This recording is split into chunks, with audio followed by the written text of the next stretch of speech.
Hello everyone, I'm Saverio Caporusso, CEO and game designer at Troglobyte Games, and today I'm here with Lucian to speak about RailGods of Hysterra.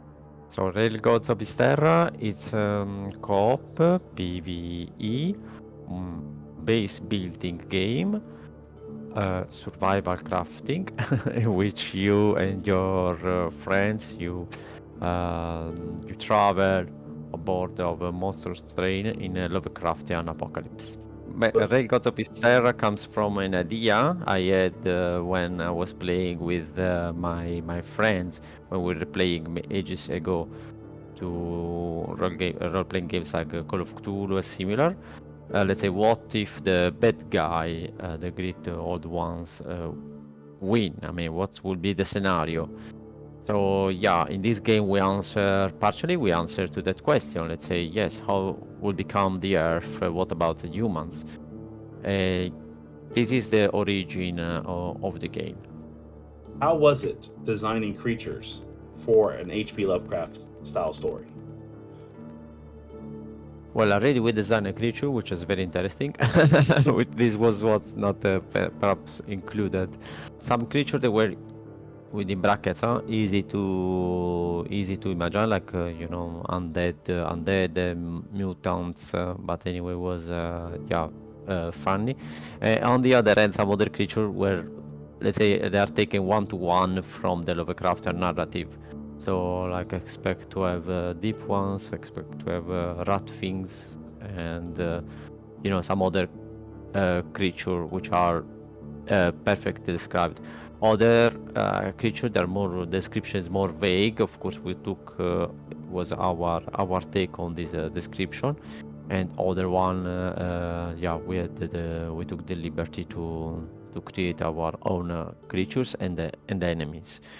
Again, the creatures are not only enemies. I mean, we create also Abdullahs as a parrot, so it's not totally, let's say, respecting one-to-one. When the game releases, either in early access or its full release, how many great old ones can we expect in the game? So we plan to have at least one great old one. We have other kinds of boss fights anyway. So yes, it's with different gameplay. So that's the plan, and we plan if everything goes well with the help of all our players, the support of our players. Each DLC will in each DLC we will have a new one. You mentioned that this is based off of Lovecraftian lore. Are there any characters from those stories that appear within the game? We are adding in the quest some characters, more or less recognizable, more or less with their real name. One is Abdul Halazred, which is the parrot. Is a parrot that knows everything. And so, yes, why a parrot? And why not to have a character, human character like Abdul Halazred? This idea came to me when I was reading some years ago. I was reading this small book where are the notes and the commonplace of Lovecraft. Those are stories written by Lovecraft in the free time. And one of these speaks about a bird that is very old, very ancient. It's a parrot, I think, to remember. So it's very old that remembers stories that, let's say, long forgotten. So, let's say, mixed up a bit the thing. So this parrot must speak with the character, so that's why it's a parrot. So we gave the name of Abdullah Zared because he knows everything that goes behind in the Lovecraftian lore. How does the game differ between solo play and cooperative play up to 5 people?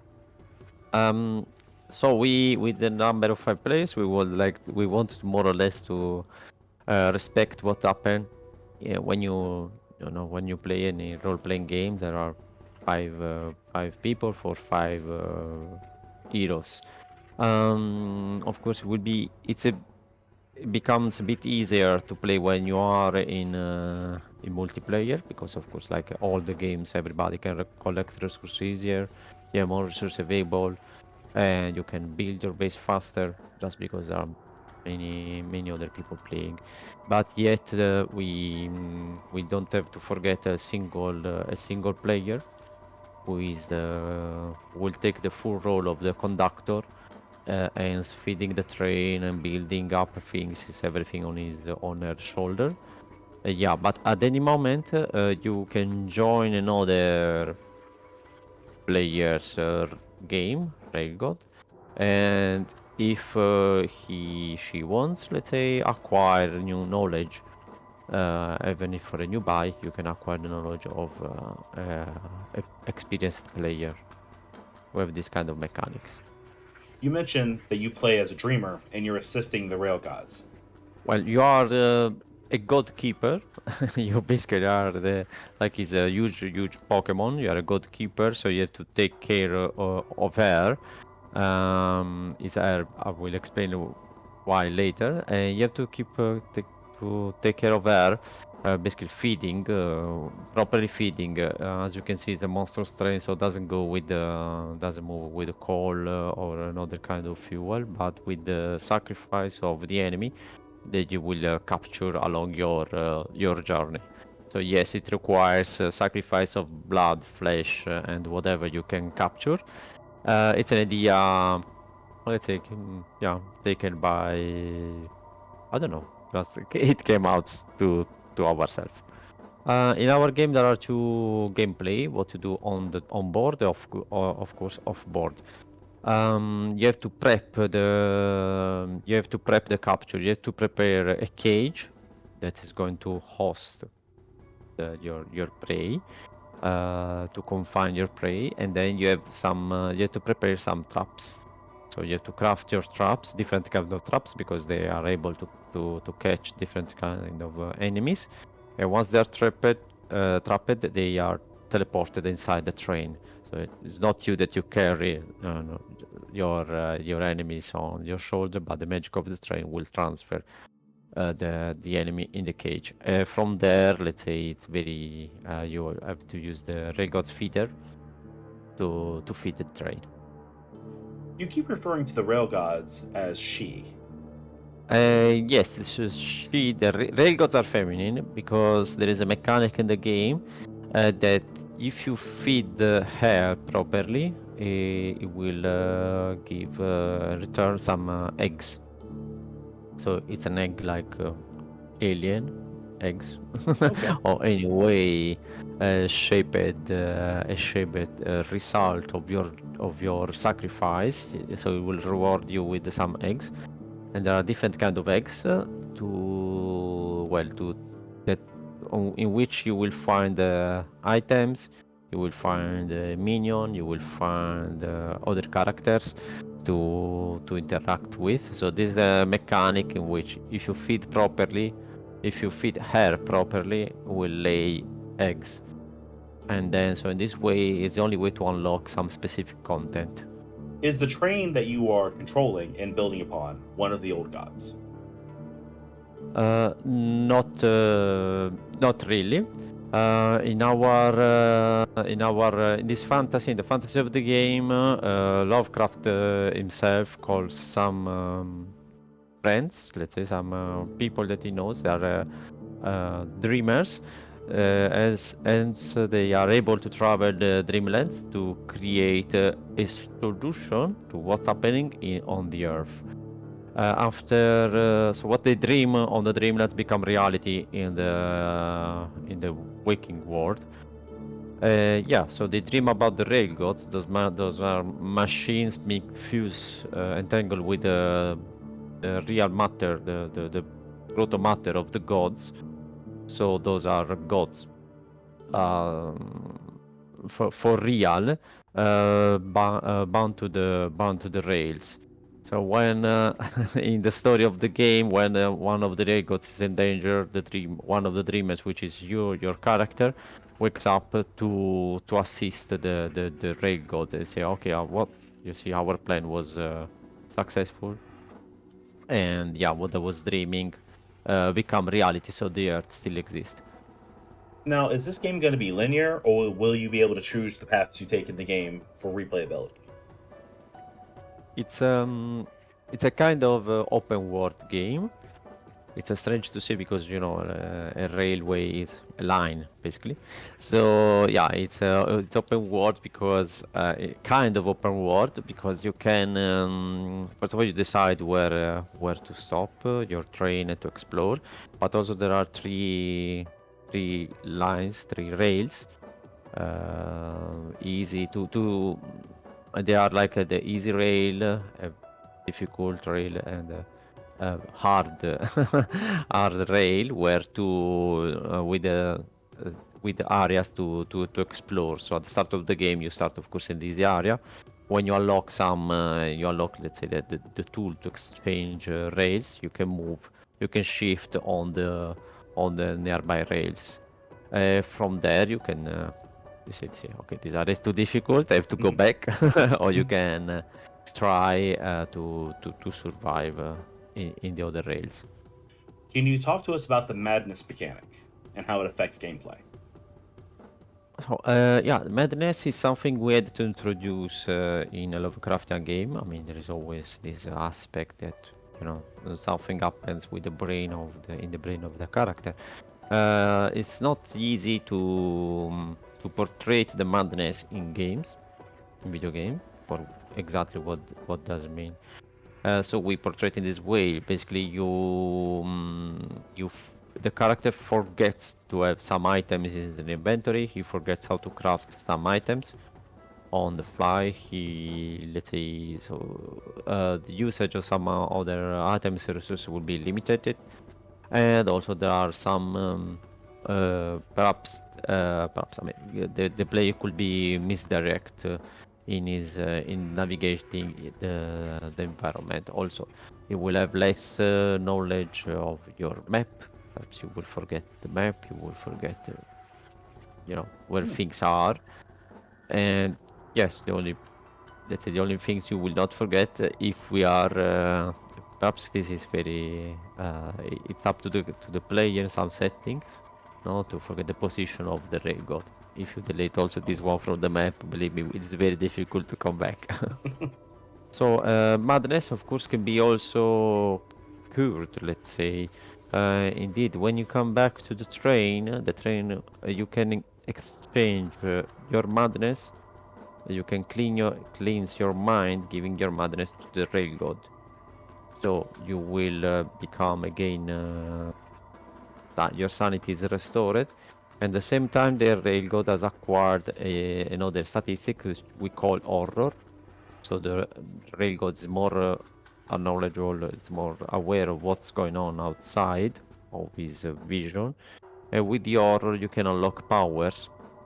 You can craft also items else you cannot craft because you use the horror of the train.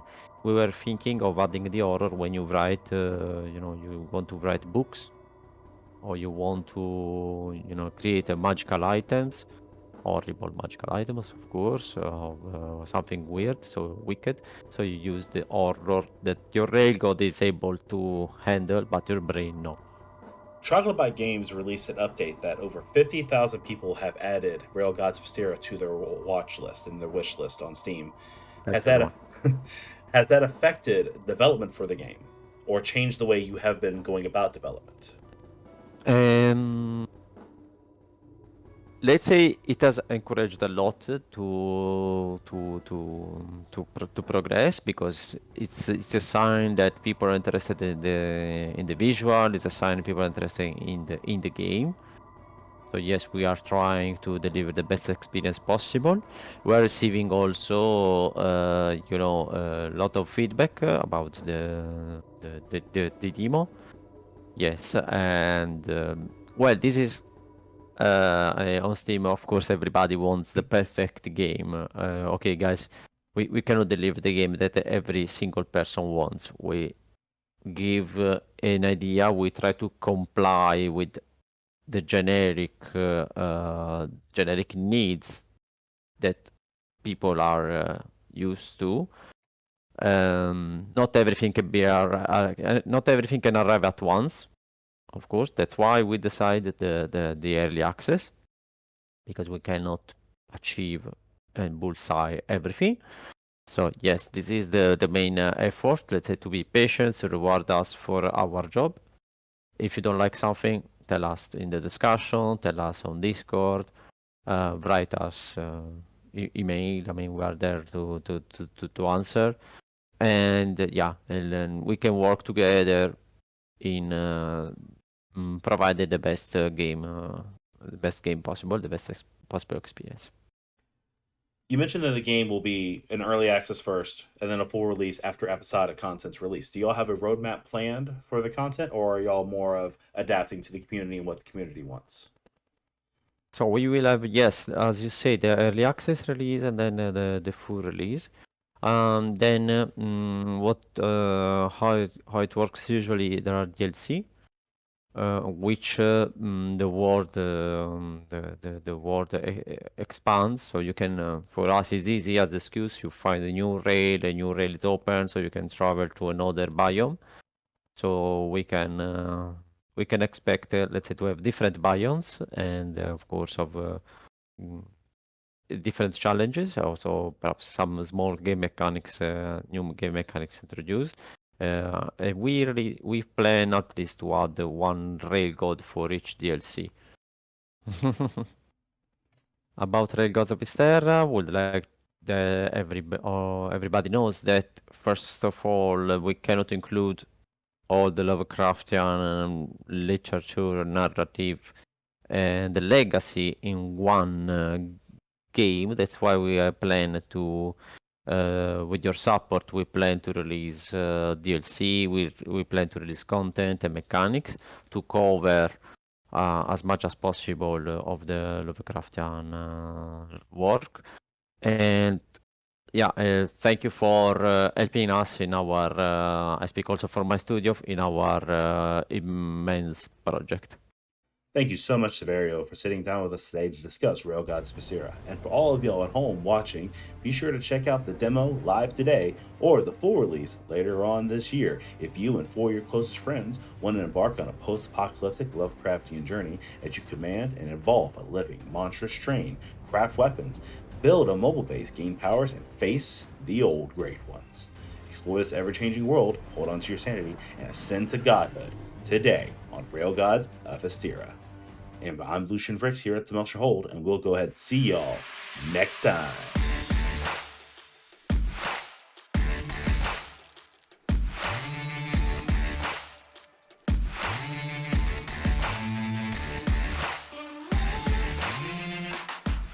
What if the bad guys finally win? So it's okay. Caio. Caio. Sorry. It's all good. Caio. Ciao. Okay.